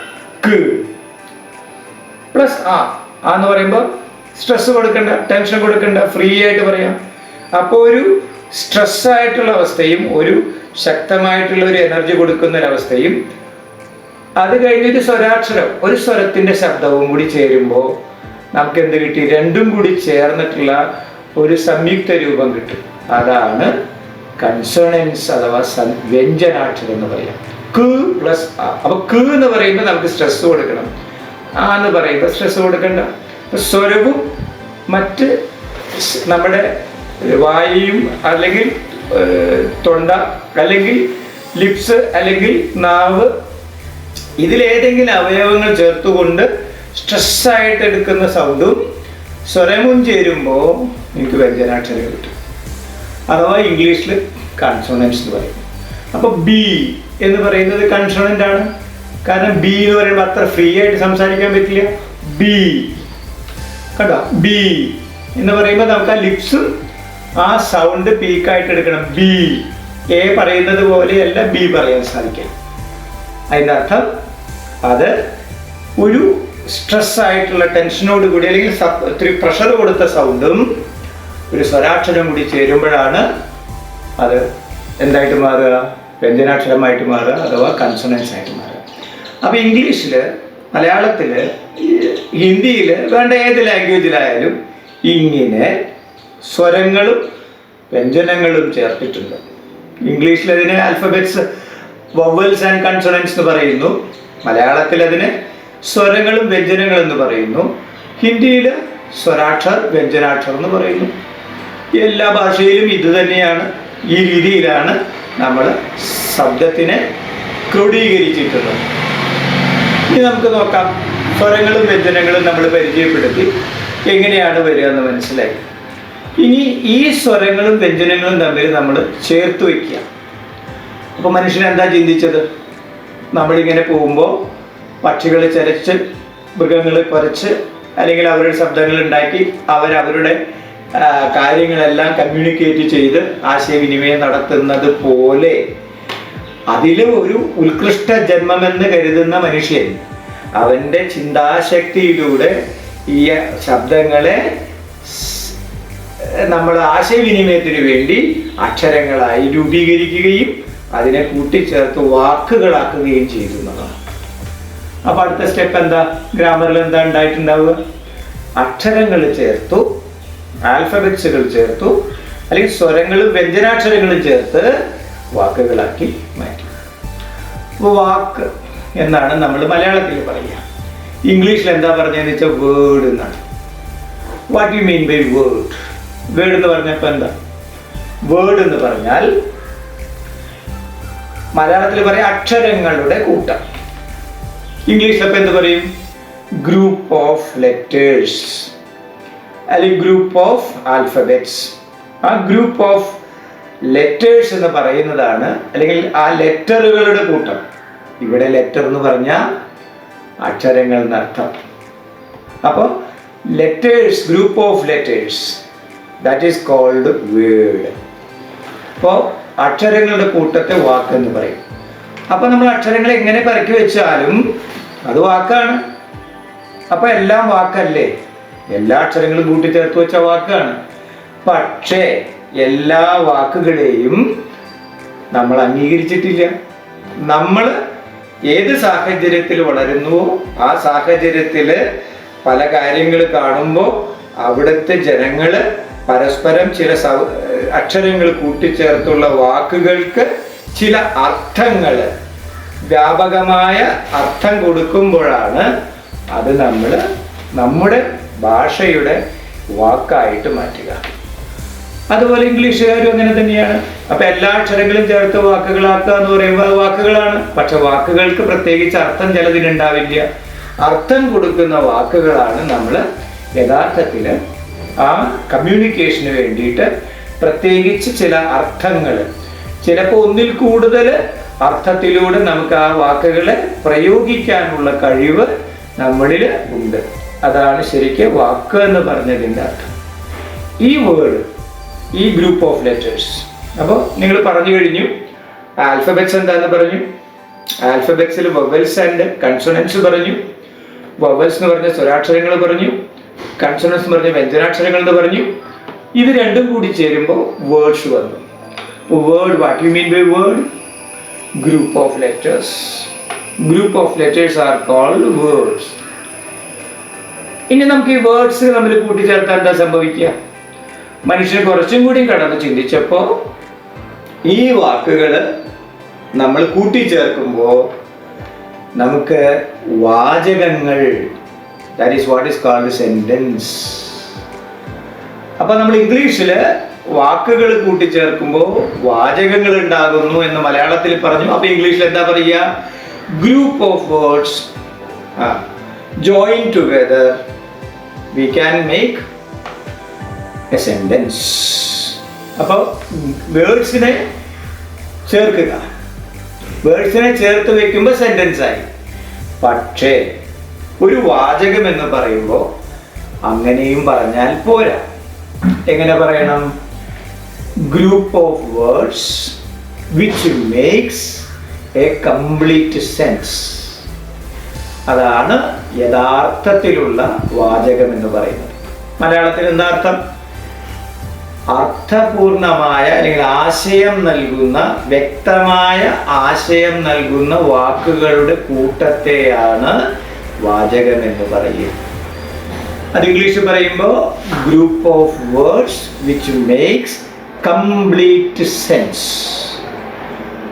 മനസ്സിലായോ? അതെന്താ പറയാൻ കാരണം? ഇപ്പൊ ഞാൻ ഒരു പെൺകുട്ടിയെ നോക്കിയിട്ട് യു ആർ എ ഗേൾ എന്ന് പറഞ്ഞാൽ യു ആർ എ ഗേൾ. ആ യു എന്നുള്ളത് വാക്കാണ്, ആർ എന്നുള്ളത് വാക്കാണ്, യു ആർ എ എന്നുള്ളത് വാക്കാണ്, ഗേൾ എന്നുള്ളത് വാക്കാണ്. യു ആർ എ ഗേൾ, പെൺകുട്ടിയെ ചൂണ്ടിക്കൊണ്ടാണ് ഞാൻ പറയുന്നത്. അത് സെന്റൻസ് ആണ്. കാരണം അവിടെ യു ആർ എ ഗേൾ എന്ന് പറയുമ്പോൾ ആ കുട്ടിക്ക് ആ പെൺകുട്ടിയാണെന്നുള്ളൊരു ബോധമുണ്ട്. ആ പെൺകുട്ടിയാണ് ഞാൻ ചൂണ്ടിക്കാണിക്കുന്നത്, എനിക്കും ബോധമുണ്ട് അത് പെൺകുട്ടിയാണ്. അപ്പൊ അത് സെന്റൻസ് ആണ്. നേരെ മറിച്ച് ഞാൻ ആ കുട്ടിയെ നോക്കിയിട്ട് പറയുകയാണ് യു ആർ എ ബോയ് എന്ന് ചോദിച്ചാൽ it is not a sentence. അത് സെന്റൻസ് അല്ല. എന്താ കാരണം? അപ്പൊ ഗ്രൂപ്പ് ഓഫ് വേർഡ്സ് ഇല്ലേ? പക്ഷെ ഗ്രൂപ്പ് ഓഫ് വേർഡ്സ് ഉണ്ടെങ്കിലും ആ പർട്ടിക്കുലർ, ആ പ്രത്യേക സാഹചര്യത്തിൽ ആ പെൺകുട്ടിയെ നോക്കി ഞാൻ യു ആർ എ ബോയ് എന്ന് പറഞ്ഞാൽ അത് ആർക്കോ ഒരു എന്താ പറയുക ബോധമില്ലാത്ത ഒരവസ്ഥയാണെന്ന് അർത്ഥം. എന്ന് പറഞ്ഞാൽ ശരിയായ മീനിങ്ങോട് കൂടിയുള്ള, സെൻസോട് കൂടിയുള്ള, വിവേകത്തോടു കൂടിയുള്ള ഒരർത്ഥമല്ല അതിനുള്ളത്. അതായത് ഒരു സെൻറ്റൻസ് എന്ന് പറയുമ്പോൾ ഏതൊരു ഭാഷയിലും അതിൻ്റെ ഗ്രൂപ്പ് ഓഫ് വേർഡ്സ് ചേർക്കുമ്പോൾ അതിനൊരു പർട്ടിക്കുലർ ആയിട്ടുള്ള സെൻസ്, ആ അവസ്ഥയിൽ അതിനുതകുന്ന തരത്തിലുള്ള ഒരു മീനിങ് ഉണ്ടാകുന്ന തരത്തിൽ വരണം, ഒരു ബോധമുണ്ടാകണം. ആ ബോധപൂർവമായിട്ടുള്ള വാക്കുകളുടെ കൂട്ടത്തെയാണ് സെൻറ്റൻസ് എന്ന് പറയുക. അപ്പോൾ നമ്മൾ പറഞ്ഞു കഴിഞ്ഞു, that is group of words which make a complete sense. It is called a sentence. ഇപ്പോൾ മനസ്സിലായോ സെൻറ്റൻസ് എന്താന്ന്? ഇപ്പോൾ നമ്മളെന്താ, once more please, ആദ്യം എന്താ തുടങ്ങിയ ഒരു ഭാഷയിൽ ഏറ്റവും പ്രധാനപ്പെട്ട ഘടകം സൗണ്ടാണ്. ആ സൗണ്ടിനെ മനുഷ്യൻ എന്ത് ചെയ്തു? Make it some particular letters or അക്ഷരങ്ങളാക്കി മാറ്റി. ആ ലെറ്റേഴ്സിനെ എങ്ങനെ നമ്മൾ ഡിവൈഡ് ചെയ്തു?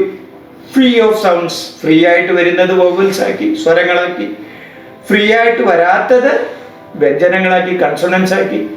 അത് കഴിഞ്ഞിട്ട് നമ്മൾ എന്ത് ചെയ്തു? ദേ ആർ ജോയിൻ ടുഗദർ, കൂട്ടിച്ചേർത്തു. അക്ഷരങ്ങൾ കൂട്ടിച്ചേർത്തപ്പോൾ വാക്കുണ്ടായി. ആ വാക്കുകൾക്ക് എല്ലാത്തിനും നമുക്ക് അർത്ഥം കൊടുത്തിട്ടില്ല. സാഹചര്യത്തിനനുസരിച്ചിട്ടുള്ള വാക്കുകൾക്ക് അർത്ഥം കൊടുക്കുകയും ആ അർത്ഥങ്ങൾ ഒന്നിൽ കൂടുതൽ രീതിയിൽ പ്രയോഗിക്കാൻ സാധിക്കുകയും നമുക്ക് സാധിച്ചു. അങ്ങനെ വാക്കുകൾ ചേർത്ത് വെച്ച് നമ്മൾ ഒരു സെൻസ്, ഒരു ബോധപൂർവമായിട്ടുള്ളൊരവസ്ഥ ഉണ്ടാക്കുന്ന തരത്തിലുള്ള ഗ്രൂപ്പ് ഓഫ് വേർഡ്സ് ഉണ്ടാക്കാൻ നമ്മൾ ശ്രമിച്ചു. അതാണ് വാചകം അഥവാ സെൻറ്റൻസ് എന്ന് പറയുക. ഇതാണ് എല്ലാ ഭാഷയുടെയും അടിസ്ഥാനപരമായിട്ടുള്ള ഘടകം. ഞാൻ അടുത്ത സെൻറ്റൻസ് എത്ര തരമുണ്ട് എന്ന് പറഞ്ഞ് ഞാൻ എഴുതി കാണിക്കാം. അടുത്ത ഒരു വീഡിയോയിലൂടെ അത് കാണിക്കുന്നതായിരിക്കും. ഞാനിതിൽ പറയാൻ ഉദ്ദേശിക്കുന്ന അടുത്ത ഭാഗം, ഇപ്പം നമ്മൾ മലയാളം, ഹിന്ദി, ഇംഗ്ലീഷ് പറഞ്ഞു. ഇംഗ്ലീഷ് നമ്മൾ പഠിച്ചിരിക്കണം എന്ന് പറയാൻ കാരണം ഇൻ്റർനാഷണൽ ലാംഗ്വേജാണ്. അതിപ്പോൾ ആരെയും കുറ്റം പറഞ്ഞിട്ട് കാര്യമില്ല. നമ്മൾ ഈ പറയുന്ന ഈ കേരളത്തിൻ്റെ ഉള്ളിൽ ഒതുങ്ങി മലയാളമാണ് നമ്മുടെ ഭാഷ, മലയാളം മാത്രം പഠിച്ചാൽ മതി എന്ന് വിചാരിച്ചിട്ടൊന്നും കാര്യമില്ല. നമ്മൾ പുറത്തേക്ക് പോകണമെങ്കിൽ നമ്മൾ കൂടുതലായിട്ട് പല രീതിയിലേക്ക് നമ്മൾ എക്സ്പാൻഷൻ ചെയ്യണമെങ്കിൽ നമ്മുടെ ഇപ്പോഴത്തെ മീഡിയം ഇംഗ്ലീഷ് തന്നെയാണ്. അതുകൊണ്ട് ഇംഗ്ലീഷിനെ ഒഴിച്ചുകൂടാൻ പറ്റാത്ത ഒരു ഭാഷയായിട്ട് നമ്മൾ അംഗീകരിച്ചേ പറ്റും. ഇനി ഞാൻ സെൻറ്റൻസിലേക്ക് പോവാം. ഏത് ഭാഷ എടുത്തു കഴിഞ്ഞാലും നമുക്ക് സെൻറ്റൻസിനെ പ്രധാനമായിട്ട് 4 ആയിട്ട് തിരിക്കാം. മിക്ക ഭാഷ എടുത്താലും, ഏത് ഭാഷ എടുത്തോ 4 സെൻറ്റൻസ് 4 ഭാഗമാക്കാം. സെൻറ്റൻസിനെ 4 ആക്കി തിരിക്കാം. There are 4 types of sentence. 4 തരത്തിലുള്ള വാചകം ഉണ്ടെന്നാണ്. അതിപ്പോൾ ഏതാന്ന് ചോദിച്ചാൽ നമുക്ക് മലയാളം, ഹിന്ദി, ഇംഗ്ലീഷ് വെച്ച് നോക്കുമ്പോൾ വളരെ ഈസി ആയിട്ട് പറയാൻ സാധിക്കും. നിങ്ങൾക്ക് എല്ലാം അറിയാം. പിന്നെ ഞാനിത് പറയണത് എന്താ വെച്ചാൽ ഒരു ഇൻട്രൊഡക്ഷനിലൂടെ പറഞ്ഞില്ലെങ്കിൽ ഞാൻ തുടർന്ന് വരുന്ന ഒരവസ്ഥ നിങ്ങൾക്ക് മനസ്സിലാകില്ല. അതുകൊണ്ടാണ് ഞാനിത് ഉദ്ദേശിച്ചത്. ഏത് ഭാഷ എടുത്താലും 4 തരത്തിലുള്ള സെൻറ്റൻസിനെ കൊണ്ടുവരാം. അതേതൊക്കെയാണ്? In English we can say statement. അതെന്താ പറയുക? സ്റ്റേറ്റ്മെന്റ്. അതിന് മലയാളത്തിൽ എന്താ പറയുക? പ്രസ്താവനകൾ എന്ന് പറയും, അല്ലെങ്കിൽ പ്രഖ്യാപനങ്ങൾ എന്ന് പറയും, അല്ലെങ്കിൽ ഊന്നി പറയുക എന്ന് പറയും, അല്ലെങ്കിൽ ഉറപ്പിച്ച് പറയുക എന്ന് പറയും. ഇതൊക്കെ നമുക്ക് സ്റ്റേറ്റ്മെന്റിൽ പെടുത്താം. അപ്പൊ സ്റ്റേറ്റ്മെന്റ് എന്ന് പറയും ഇംഗ്ലീഷിൽ. രണ്ടാമത്തെ സെന്റൻസ് എന്താണ്? Imperative sentence. ഇമ്പറേറ്റീവ് മൂഡ് എന്ന് പറയാറുണ്ട്. പക്ഷെ മൂഡ് ആക്ച്വലി ഇംഗ്ലീഷിൽ പറയാറില്ല. പക്ഷെ ഇപ്പൊ പറഞ്ഞിപ്പോ മലയാളികൾ മൂഡ് ഇംഗ്ലീഷ് വേർഡ് ആക്കിയിട്ടുണ്ട്. അവസ്ഥ എന്നർത്ഥം. ഇമ്പറേറ്റീവ് മൂഡ് അല്ലെങ്കിൽ ഇമ്പറേറ്റീവ് സെന്റൻസ്. എന്താ ഇമ്പറേറ്റീവ് സെന്റൻസ് എന്ന് പറഞ്ഞാൽ? നമുക്കൊരു കാര്യത്തെ നിർദ്ദേശിക്കണം, അല്ലെങ്കിൽ റിക്വസ്റ്റ് ചെയ്യണം, അഭ്യർത്ഥിക്കണം, അല്ലെങ്കിൽ യാചിക്കുക, അല്ലെങ്കിൽ ഓർഡർ ചെയ്യുക, ആജ്ഞാപിക്കുക, അല്ലെങ്കിൽ എന്താ പറയുക, നമ്മൾ എന്തെങ്കിലും സ്ട്രെസ്സായിട്ട് പറയുക, ഒരാളെ കൊണ്ട് ഫോഴ്സ്ഫുള്ളായിട്ട് ചെയ്യിക്കുക. അത്തരത്തിലുള്ള ഓർഡറോ റിക്വസ്റ്റോ കമാൻഡോ ബെഗ്ഗിങ്ങോ അല്ലെങ്കിൽ ദേഷ്യപ്പെടൽ, അനോയിങ്സ്, അത്തരത്തിലുള്ള കാര്യങ്ങളിലേക്ക് നമ്മൾ ഒരു സെൻറ്റൻസ് രൂപീകരിക്കണമെങ്കിൽ അല്ലെങ്കിൽ അത് പറയണമെങ്കിൽ ചെയ്യുന്ന സ്ട്രക്ചറാണ്, സെൻറ്റൻസാണ് imperative sentence. So imperative sentence is a sentence in which we can make order, request, command or begging etc. ഇതാണ് imperative mood. Statement എന്ന് പറഞ്ഞാൽ ഞാൻ പറഞ്ഞു,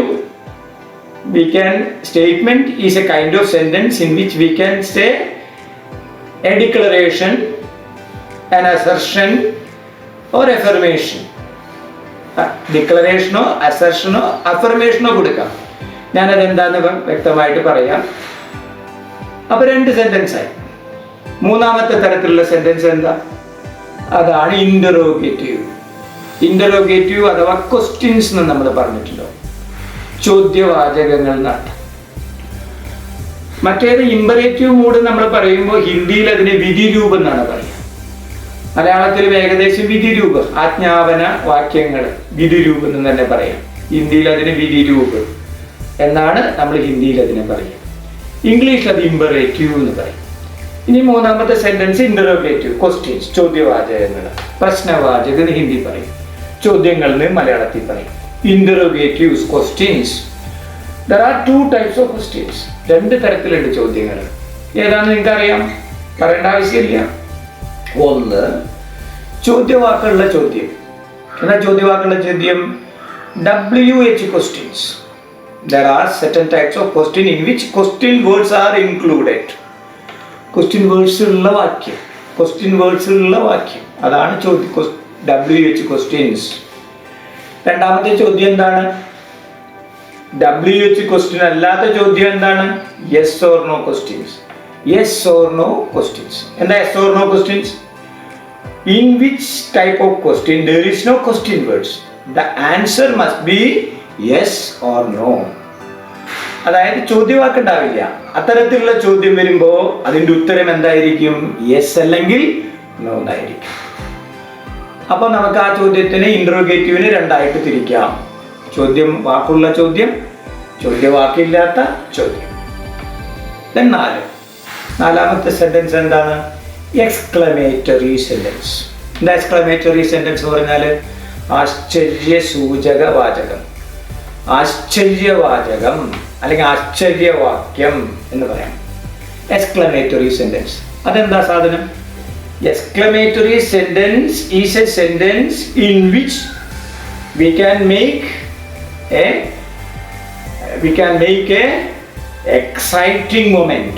ഒരു എക്സൈറ്റിംഗ് ആയിട്ടുള്ള, ആങ്ഷ്യസ് ആയിട്ടുള്ള മൊമെന്റ്, ഉത്കണ്ഠാകുലമായിട്ടുള്ള അല്ലെങ്കിൽ ഒരു ഒരു ഒരു ഒരു എന്താ പറയുക, നമുക്കൊരു വിചാരിക്കുന്നതിലപ്പുറമുള്ള ഒരു ഓവർ എന്തൂസിയാസം അല്ലെങ്കിൽ ഓവറായിട്ടുള്ള ഒരു അവസ്ഥ നമുക്ക് ഉണ്ടാക്കി എടുക്കുന്ന തരത്തിൽ, നമുക്ക് വിശ്വസിക്കാൻ പറ്റാത്ത തരത്തിലേക്കുള്ള ഒരു അവസ്ഥയിലേക്ക് എത്തിക്കുന്നതാണ് exclamatory sentence.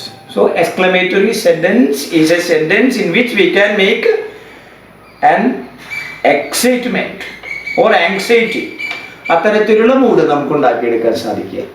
അപ്പൊ അവിടെ എന്താ പ്രത്യേകത? എക്സ്ക്ലമേറ്ററി സെന്റൻസ് വരുമ്പോൾ അവിടെ എക്സ്ക്ലെയിംഡ്, ഉള്ളതിൽ കൂടുതലായിട്ടുള്ള ഒരു അവസ്ഥ ഉണ്ടാക്കുകയാണ്. അപ്പൊ എക്സ്ക്ലമേഷൻ മാർക്ക് ഇട്ടിട്ട് വേണം നമുക്ക് അതിനെ കാണിക്കാനായിട്ട്. അപ്പൊ നമ്മൾ എത്ര സെന്റൻസ് പഠിച്ചു? 4 തരത്തിലുള്ള സെന്റൻസ്. എല്ലാ ഭാഷയിലും ഇത്തരത്തിലുള്ള 4 സെന്റൻസ് വരിക.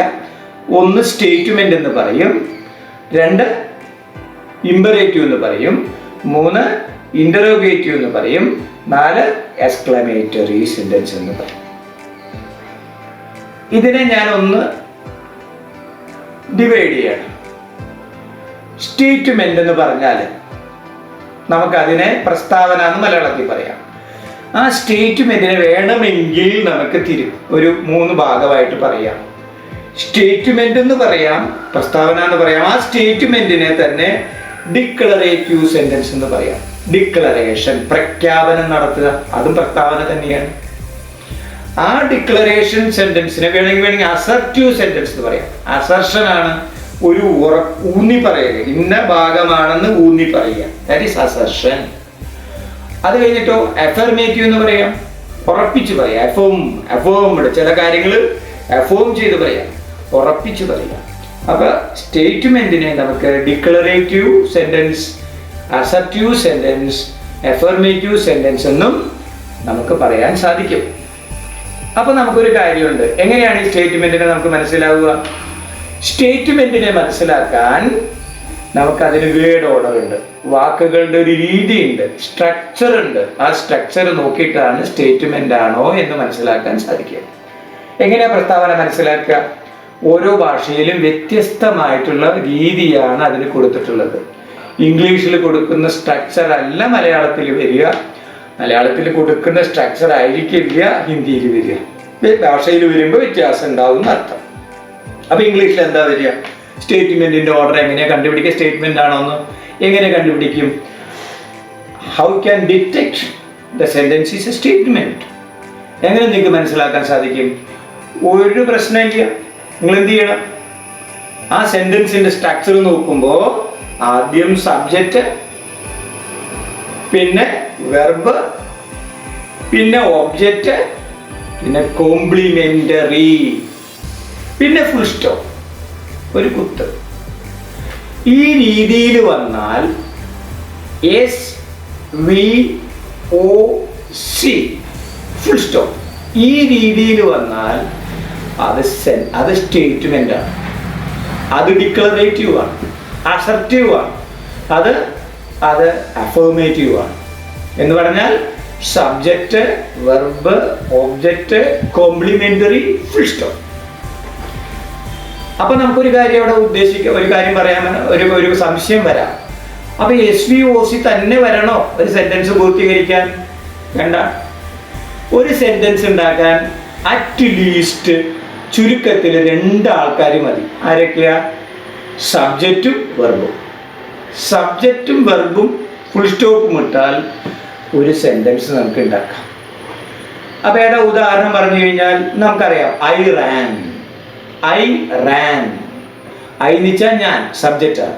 റാൻ എന്ന് വെച്ചാൽ ഓടി, പാസ്റ്റ് ടെൻസ് ആണ്. റാൻ, ഓടി. ഫുൾ സ്റ്റോപ്പ് ഇട്ടു. ഞാൻ ഓടി. ഞാൻ ഓടി എന്ന് പറഞ്ഞ അർത്ഥം പൂർണ്ണമാണ്, സെൻസ് ഉണ്ട്, സെന്റൻസ് കംപ്ലീറ്റഡ് ആണ്. അവിടെ സബ്ജക്റ്റും വെർബും മാത്രമേ വന്നിട്ടുള്ളൂ. അപ്പൊ ഒബ്ജക്റ്റ് ഇല്ല അവിടെ, വേണ്ട. കോംപ്ലിമെന്ററി ഇല്ല, വേണ്ട. സബ്ജക്റ്റും വെർബും ചേർത്ത് കംപ്ലീറ്റ് സെൻസ് തരുന്നതൊക്കെ സെന്റൻസിന്റെ ഏറ്റവും സിംപ്ലസ്റ്റ് ഫോമാണ്. അപ്പൊ ഏറ്റവും സിംപ്ലസ്റ്റ് ഫോം എന്ന് പറഞ്ഞാൽ സബ്ജക്റ്റും വെർബും ഉണ്ടാവും, ഫുൾ സ്റ്റോപ്പ് ഉണ്ടാവും. അപ്പൊ നിങ്ങൾക്ക് മനസ്സിലായി, സബ്ജക്റ്റും വെർബും ചേർത്താൽ ഏറ്റവും സിമ്പിൾ ആയിട്ടുള്ള സെന്റൻസ് ഉണ്ടാക്കാൻ സാധിക്കും. അപ്പൊ SV, പിന്നെ ഓ ചേർത്ത ഒന്നും കൂടി ഭംഗിയായി, കർമ്മം കൂടി ഉണ്ട്. സി, കോംപ്ലിമെന്ററി എന്ന് പറയും. കോംപ്ലിമെന്ററി എന്ന് പറഞ്ഞാൽ അർത്ഥപൂരക വാക്ക്. അത് ശരിക്കും പറഞ്ഞൊരു മോഡിഫിക്കേഷൻ ആണ്, അല്ലെങ്കിൽ മോഡിഫയർ ആണ്. എന്ന് പറഞ്ഞാൽ മോഡിഫയർ എന്ന് പറഞ്ഞാൽ നിങ്ങൾ തെറ്റിദ്ധരിക്കേണ്ട, മോഡിയുടെ ഫാനാണെന്നൊന്നും തെറ്റിദ്ധരിക്കേണ്ട. ഞാൻ അത്തരത്തിൽ ഉദ്ദേശിച്ചിട്ടല്ല പറഞ്ഞത്. മോഡിഫയർ മീൻസ് എന്താണ് ഉദ്ദേശം? മോഡിഫൈ ചെയ്യുക, വിശേഷിപ്പിക്കുക, കോംപ്ലിമെന്റ്, അർത്ഥം പൂർത്തീകരിക്കുക. അങ്ങനെ ഒരു വാക്കുകൊണ്ട് ആ സെന്റൻസിനെ മനോഹരമാക്കി തീർക്കുക.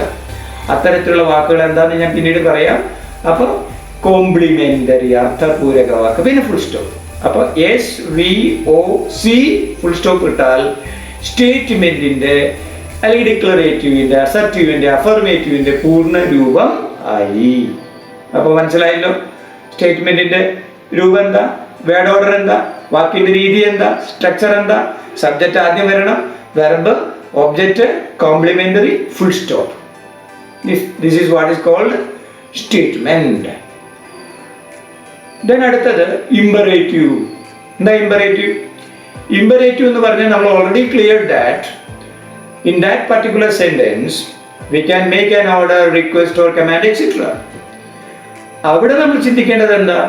അവിടെ ഓർഡർ ആണ്, ഒരു ആജ്ഞാപനം അല്ലെങ്കിൽ ഡിക്ലറേഷൻസ്, ഒരു റിക്വസ്റ്റ്, ഒരു കമാൻഡ്, അങ്ങനെയുള്ള ഒരു നിർദ്ദേശമാണ്, ഒരു ആജ്ഞാപനമാണ്. അങ്ങനെ വരുമ്പോൾ അവിടെ നമ്മൾ ഇംഗ്ലീഷ് ഭാഷയിൽ സബ്ജക്റ്റ് എഴുതാറില്ല. എഴുതിയോണ്ട് തെറ്റൊന്നുമില്ല. സബ്ജക്റ്റ് എഴുതാറില്ല, പക്ഷെ എഴുതിയോണ്ട് തെറ്റില്ല. ആ സബ്ജക്റ്റ് ആരാ? യു എന്നുള്ളതാണ് അവിടുത്തെ subject. You is implied. You implied ആണ്. ഇംപ്ലൈഡ് മീൻസ് എഴുതേണ്ട ആവശ്യമില്ല, അവിടെ ഉണ്ട്. അങ്ങനത്തെ സെന്റൻസ് പറയുമ്പോൾ അവിടെ ഉണ്ട്. അത് സബ്ജക്റ്റ് ഈസ് ഇംപ്ലൈഡ്, അതിലുള്ളിലുണ്ട്, അവിടെ പറയേണ്ട ആവശ്യമില്ല, ഓൾറെഡി ഈസ് ദേർ. അപ്പോൾ യു ആണ് സബ്ജക്റ്റ്. അത് കഴിഞ്ഞിട്ട് പിന്നെ എന്ത് ചെയ്താൽ മതി? ഇംപറേറ്റീവ് സെന്റൻസ് എഴുതുമ്പോൾ യു അവിടെ ഉണ്ട്, അത് എഴുതിയില്ലെങ്കിലും കുഴപ്പമില്ല. So subject is always in you. After that എന്താ ഓർഡർ വരിക?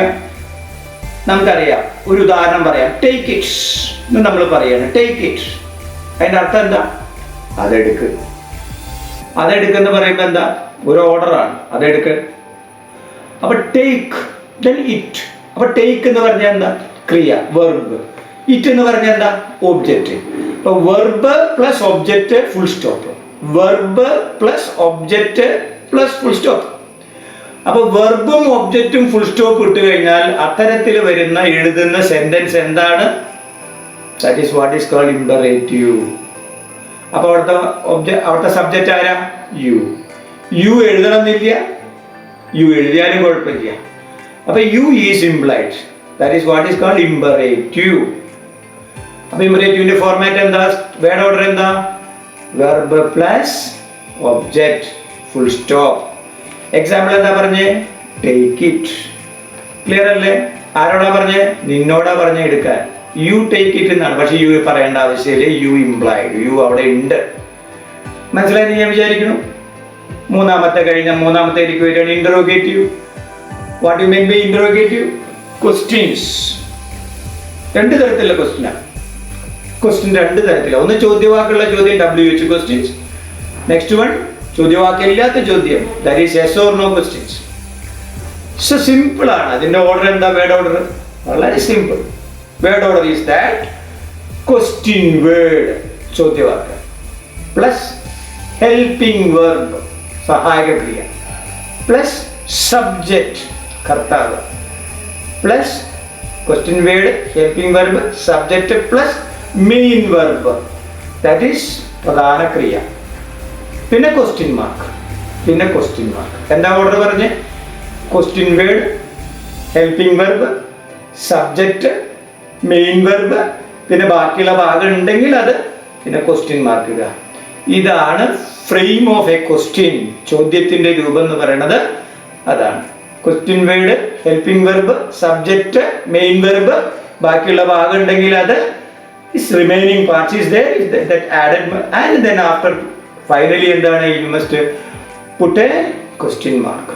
ഇതാണ് ക്വസ്റ്റ്യനിന്റെ രൂപം. ചോദ്യവാക്കുള്ള ചോദ്യത്തിന്റെ രൂപം. ചോദ്യവാക്കില്ലെങ്കിലോ ആ ക്വസ്റ്റ്യൻ വേർഡ് അവിടെ നിന്ന് മാറ്റിയാൽ മതി. ബാക്കി എന്താ വരിക?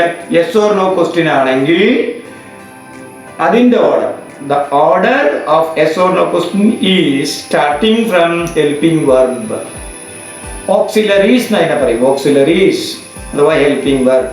Helping verb plus subject plus main verb plus ബാക്കിയുള്ള ഭാഗം ക്വസ്റ്റ്യൻ മാർക്ക്. അപ്പോൾ once more, helping verb plus subject plus main verb plus remaining part, then question mark. This is what is called, that is yes or no questions. അപ്പോൾ ക്വസ്റ്റ്യൻ്റെ format മനസ്സിലായി. അടുത്തത് നാലാമത്തെ exclamatory sentence, ആശ്ചര്യസൂചകം. എങ്ങനെയാ വരിക? നമുക്കറിയാം ഉള്ളതിൽ കൂടുതൽ പറയുന്നത് എക്സാജറേഷൻ അല്ലെങ്കിൽ ഒരു എക്സൈറ്റ്മെന്റ്, ഒരു ആങ്സൈറ്റി, ഇതൊക്കെ വരിക അവിടെ. അപ്പൊ നമ്മൾ യഥാർത്ഥത്തിൽ അവിടെ ഒരു എക്സ്ക്ലമേഷൻ മാർക്ക് ഉണ്ട്, ഒരു വരയിട്ടിട്ട് അടിയിൽ ഒരു കുണുക്ക് എന്ന് പറയും. ആ ഒരു എക്സ്ക്ലമേഷൻ മാർക്ക് നമ്മൾ പുട്ട് ചെയ്യണം. അപ്പൊ അതിന് അനുയോജ്യമായിട്ടുള്ള ചില വാക്കുകളുണ്ട്. അതിന് പ്രത്യേകിച്ച് അർത്ഥമൊന്നുമില്ല, എന്നാൽ ചില സന്ദർഭങ്ങളിൽ എക്സ്ക്ലമേഷൻ പറയുമ്പോൾ അതിന് അർത്ഥമുണ്ട്. അങ്ങനെയുള്ള ചില വാക്കുകളുണ്ട് എല്ലാ ഭാഷയിലും. പ്രത്യേകിച്ച് അർത്ഥമൊന്നുമില്ല, പക്ഷെ എന്നാൽ ചില സന്ദർഭങ്ങളിൽ വലിയ അർത്ഥമുണ്ട്. അത്തരത്തിലുള്ള വാക്കുകളെ പറയുന്ന ഒരു പേരുണ്ട്. അതിനെ പിന്നീട് പറയാം, പാർട്സ് ഓഫ് സ്പീച്ചിൽ പറയും. എന്നാൽ ഇപ്പൊ ഞാൻ അതിന് പറയുകയാണ്, അത്തരത്തിൽ അർത്ഥമില്ല എന്ന് നമുക്ക് വിചാരിക്കുന്ന വാക്കുകൾക്ക് ചില സമയത്ത് അർത്ഥമുണ്ടാകും. അത്തരത്തിലുള്ള വാക്കുകളെ പറയുന്നത് ഇംഗ്ലീഷില് ഇന്റർജെഷൻ എന്നാണ്. ഇന്റർജെഷൻ. അതിന് മലയാളത്തിൽ പറയാ വ്യാക്ഷേപകം, ഹിന്ദിയിൽ പറയാ വ്യാക്ഷേപക്. അപ്പം വ്യാക്ഷേപകം, ഇംഗ്ലീഷിൽ പറയാം ഇന്റർജെഷൻ. അപ്പൊ ഇന്റർജെഷൻ എന്ന് പറയുന്ന വാക്ക് എന്താ പ്രത്യേകത? പ്രത്യേകിച്ച് അതിനർത്ഥമൊന്നുമില്ല, പക്ഷെ എക്സ്ക്ലമേഷൻ പറയുമ്പോഴോ അതിന് അതിൻ്റെതായിട്ടുള്ള അർത്ഥം, മീനിങ് അതിലുണ്ടാവും. അപ്പോൾ ഒരു ഉദാഹരണം പറഞ്ഞപ്പോൾ നമുക്ക് ഓ, ഹലാസ്, ഹോ എന്നൊക്കെ പറയുമ്പോൾ പ്രത്യേകിച്ച് അതിന് മീനിങ് ഉണ്ടോ? There is no meaning at all. പക്ഷേ actually in a particular sense it has full of meaning, അതിനർത്ഥം വരികയാണ്. അപ്പോൾ ഒരു ഉദാഹരണം പറയാം, oh what a stupid you are എന്ന് ഞാനൊരു എക്സാമ്പിൾ പറയണം. Oh what a stupid you are എന്ന് പറഞ്ഞാൽ എന്താ അർത്ഥം? ഓ നീ എത്ര വിഡ്ഢിയാണ്. അപ്പോൾ സ്വതവേ നീ വിഡ്ഢിയാണ്, ഞാൻ പറയുമ്പോൾ വിഡ്ഢിയേക്കാൾ കൂടുതൽ വിഡ്ഢിയാവുന്ന ഒരു അവസ്ഥയാണ് ഈ എക്സ്ക്ലമേഷൻ എന്ന് പറയുന്നത്. സ്വതവേ നീ വിഡ്ഢിയാണ്, പക്ഷെ അതിലും പമ്പര വിഡ്ഢിത്തം കാണിക്കുക, അതിനെയാണ് നമ്മൾ എന്താ പറയുക, എക്സ്ക്ലമേഷൻ എന്ന് പറയുന്നത്. ഇപ്പം നമ്മൾ ക്രിക്കറ്റ് കളി കാണുകയാണ്, അപ്പം നമ്മൾ നല്ലൊരു ക്യാച്ച് എടുക്കുകയാണ്, നമ്മുടെ ഇന്ത്യൻ ടീമിൻ്റെ ക്യാച്ച് എടുക്കൽ പറഞ്ഞാൽ നമുക്ക് പറയാൻ ധാരാളം ഉണ്ട്, എന്നാൽ അതൊന്നും ഇവിടെ പറയാൻ പറ്റുന്നില്ല. ആ ക്യാച്ച് ഒക്കെ എടുക്കുമ്പോൾ നമ്മൾ എന്താ പറയുക, oh what a fantastic catch it is, what a fantastic catch it is, എത്ര മനോഹരമായ ക്യാച്ചാണ്. അപ്പം നമുക്ക് പറയാൻ പറ്റുന്നതിലപ്പുറമുള്ള ഒരു എക്സൈറ്റ്മെൻ്റ് ആണ് അവിടെ വരിക. ഇപ്പം നമ്മളൊരു പാട്ട് കേൾക്കുകയാണ്, യേശുദാസിൻ്റെ പാട്ട്, നല്ല പാട്ടുകളാണ്. യേശുദാസിൻ്റെ പാട്ട് നിങ്ങൾക്ക് ഇഷ്ടപ്പെടുമെന്ന് എനിക്ക് അറിഞ്ഞൂടാ. അങ്ങനെ യേശുദാസിൻ്റെ പാട്ട് കേൾക്കുമ്പോൾ നമ്മൾ പറയും, oh what a melodious voice, what a melodious voice എന്ന് പറയുമ്പോൾ ആ വോയിസിൻ്റെ ആ മാധുര്യം നമുക്കതിലൂടെ നമുക്ക് മനസ്സിലാക്കാൻ സാധിക്കുകയാണ്. അത്തരത്തിലുള്ള എക്സൈറ്റ്മെന്റ്, ചില ആങ്സൈറ്റി, ദുഃഖം അങ്ങനെ വരുന്ന അവസരത്തിലാണ് എക്സ്ക്ലമേറ്ററി സെന്റൻസ് വരിക. അതിന്റെ ഓർഡർ എങ്ങനെയാ? ഒരു എക്സ്ക്ലമേഷൻ, ഒരു ഇന്റർജെക്ഷൻ എന്ന് പറഞ്ഞൊരു വാക്ക് അവിടെ ഉണ്ടാവും. അത് കഴിഞ്ഞ് എക്സ്ക്ലമേഷൻ മാർക്ക് വേണം. അത് കഴിഞ്ഞാൽ വാട്ട് അല്ലെങ്കിൽ ഹൗ, വാട്ട് അല്ലെങ്കിൽ ഹൗ എന്നുള്ള വാക്ക്. പിന്നെ നിങ്ങൾക്ക് ആ എക്സാജറേഷൻ കൊടുക്കാൻ, ആ ആ ഒരു ഇഫക്റ്റ് കൊടുക്കാനുള്ള ഏത് വാക്കാണോ നിങ്ങൾ ഉദ്ദേശിക്കുന്നത്, ആ എക്സ്ക്ലമേഷൻ ഇഫക്റ്റ് കൊടുക്കുന്ന ഭാഗം നിങ്ങൾ വയ്ക്കാം. അതിനുശേഷം നിങ്ങൾ വെർബ് വെക്കണം. ആ എക്സ്ക്ലമേഷൻ വാക്ക് കഴിഞ്ഞാൽ പിന്നെ സബ്ജക്റ്റ് വെക്കണം, പിന്നെ നിങ്ങൾ വെർബ് വെക്കണം, പിന്നെ ഫുൾ സ്റ്റോപ്പ് ഇടണം. എന്താ പറഞ്ഞേ? Interjection, exclamation mark, what or how, then exclamation words or exaggeration words, then subject, then verb, then full stop. ഈ രീതിയിൽ നിങ്ങൾ വെച്ചാൽ നിങ്ങൾക്ക് എന്ത് കിട്ടും? എക്സ്ക്ലമേറ്ററി സെന്റൻസ് കിട്ടും. Example, oh what a stupid you are. എങ്ങനെ വന്നെ? ഓ ഇന്റർജെക്ഷൻ, അതിന് എക്സ്ക്ലമേഷൻ മാർക്ക് വേണം, പിന്നെ വാട്ട്, ചോദ്യം വാട്ട് വന്നില്ലേ, പിന്നെ a stupid, exclamation exaggeration word വന്നില്ലേ, ഒരു എക്സ്ക്ലമേഷൻ വേർഡ് വന്നില്ലേ, എ സ്റ്റുപ്പിഡ്, പിന്നെ സബ്ജക്റ്റ് യു, പിന്നെ ആർ. അപ്പോൾ oh what a stupid you are. Clear അല്ലേ? അപ്പൊ നിങ്ങൾക്ക് എന്ത് മനസ്സിലായി? അവിടെ ഒരു interjection, exclamation mark, what or how, then ഒരു exaggeration word or exclamation word, then subject, then verb, then full stop. ഇത്തരത്തിൽ നിങ്ങൾക്ക് നിങ്ങളുടെ ആങ്സൈറ്റി, എക്സൈറ്റ്മെന്റ്, അതുപോലുള്ള എക്സൈറ്റ്മെന്റ് മൊമെന്റ് വളരെ ഭംഗിയായിട്ട് ചേർത്ത് വെച്ചുകൊണ്ട് നിങ്ങൾക്ക് പറയാൻ സാധിക്കുന്ന തരത്തിലുള്ള സെന്റൻസ് ആണ് എക്സ്ക്ലമേറ്ററി സെന്റൻസ്. സോ നമ്മൾ വളരെ ക്ലിയർ ആയിട്ട് പറഞ്ഞു 4 തരത്തിലുള്ള സെന്റൻസ്. ഏത് ഭാഷ എടുത്തോളൂ അത് തന്നെ വരിക. ഒന്നാമത്തത് statement. It can also say that declarative, assertive and affirmative. Order is subject, അതായത് S V O C full stop, S V O C. Number 2, imperative sentence. What is the order? Subject you is implied. It may be right or it may not be right. അത് write ചെയ്യാൻ വേണമെങ്കിൽ write ചെയ്യാതിരിക്കാം. So you is implied. Then verb plus object, verb plus object plus full stop, verb object full stop, that is what is called imperative. 3 interrogative. Number 3 interrogative. There are 2 types, WH questions and yes or no questions. In WH questions, format is question word plus helping verb or auxiliaries plus subject plus main verb plus question mark. In yes or no questions, question word is nullified, then start with the helping verb or auxiliaries plus subject plus main verb plus question mark. This is the format of interrogative sentence. The last one, exclamatory sentence. What is the order? There is an interjection, then exclamation mark, and what or how, then exaggeration or exciting words, and subject and verb, full stop. ഒന്നുകൂടി പറയാം. What is that? Interjection, exclamation mark, what or how, and exciting words, subject, verb, then full stop. These 4 types of sentence are included almost all languages.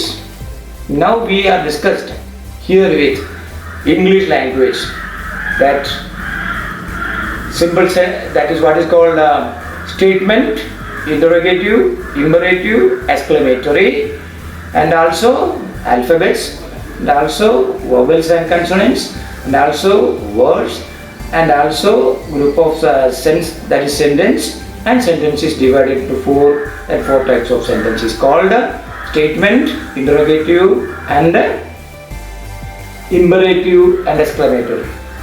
ഇത് തന്നെയാണ് മലയാളത്തിലും വരിക, ഹിന്ദിയിലും വരിക. അപ്പോൾ അതിൻ്റെ സ്ട്രക്ചർ മാത്രം മാറുന്നു എന്നർത്ഥം. ഇത്രയും ഞാനിപ്പോൾ പറഞ്ഞുകൊണ്ട് ഈ ക്ലാസ് ഞാനിവിടെ അവസാനിപ്പിക്കുക. നന്ദി, നമസ്കാരം.